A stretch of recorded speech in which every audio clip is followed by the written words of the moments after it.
Okay, B'siyat Shmai, we're going to continue some of the words of Oleinu. We're even going to try to finish it Be'ez Hashem, and then we can move on to the next sugya. So we started with a little bit of a Hagdama and some of the words we even discussed as well. Such beautiful words.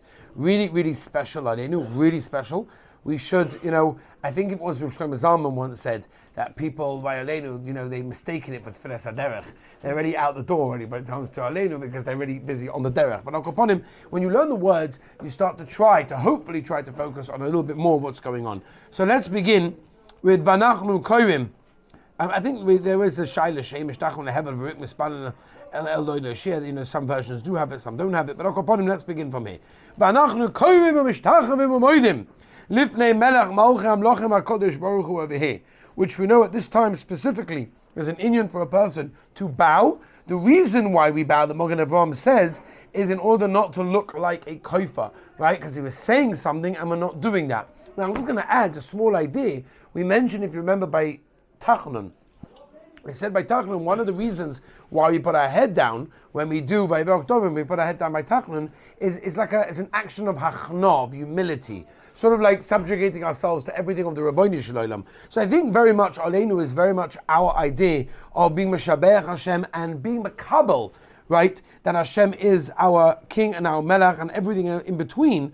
And therefore when we say that, we bend our knees, we bow, u'moidim, and we thanks Lifnei Melech Malchei Hamlochim HaKadosh Baruch Hu. How many times during davening on a regular day do we refer to Hashem as the Melech Malchei Hamlochim?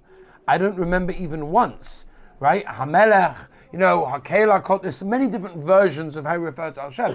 Isn't this this is like the most powerful? It's not just Hashem, it's the Melech Malchei Hamlochim, the King of all kings. Perhaps we should envision, right, to have, when you have a king of a country, which we don't really have nowadays what it used to be, but even that, now the king of all the kings of all the worlds, it's the most amazing thing. He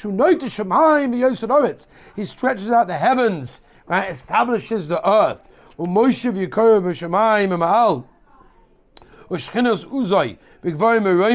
Right, once again we're saying that his power is of the highest heights in the world. And that's a very important thing. Ein oid means there is no one else. There is nothing else and there's no one else. It's solely the Rabbeinu Shalom.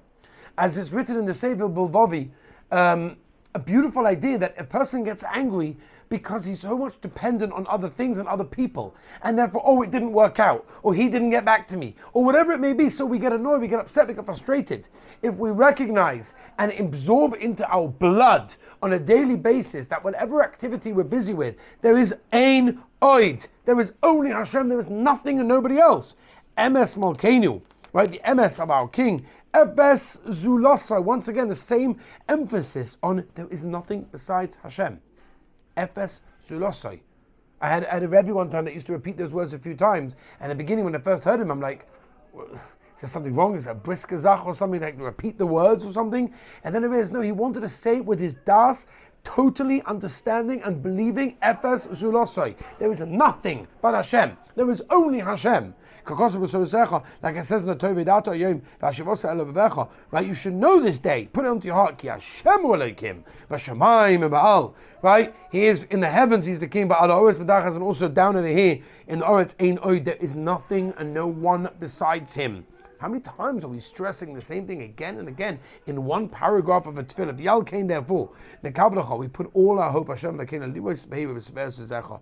Right, very soon, with tremendous splendor, lahavi galulim in Oretz. Take away all of the goyish zachen, all the avodah ve'alilim, koris ikaresun, and all of the goyish gods, all of the false gods will all be completely smashed down. Takein oilam b'malchus shakai, in order to perfect the world and the universe with, of course, the sovereignty of the Rabbeinu Shalom. V'chol b'nei basa yikuv v'shmecha. And this way, v'chol b'nei basa refers not only to the Yid and the Klal Yisrael who are right now calling out to Hashem, but there will be a time where all of mankind, all of the human race, will all call out and turn to Hashem, to turn to you. It's even the Rishonim in the land, that all recognize and know, every knee gets bent to Hashem. This is who we bow down to, and this is who they will cast themselves in front of. Once again, all of them will accept the Malchus is yours, Hashem, or the Olmai Ad Timloich B'Kavod, and that your reign will be forever and ever. That the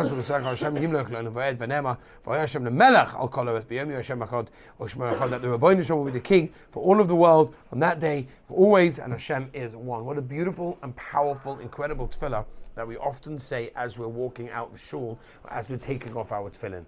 We should try, and I'm not saying this is easy, it's an avodah, there's a Yetzer Hara. Specifically, we said this at the beginning of Oleinu. If the Yetzer Hara is stronger here than almost every other tefillah, maybe that means that this is such an important tefillah that we should try. Maybe not both paragraphs, maybe we could try with one paragraph, one at a time, master that, and move on to the next paragraph. And if we do that, we'll be mamash being makabel, the Malchus of Hashem, which is an incredible way. Join us tomorrow, Be'ez Hashem, brand new sugya of Kaddish.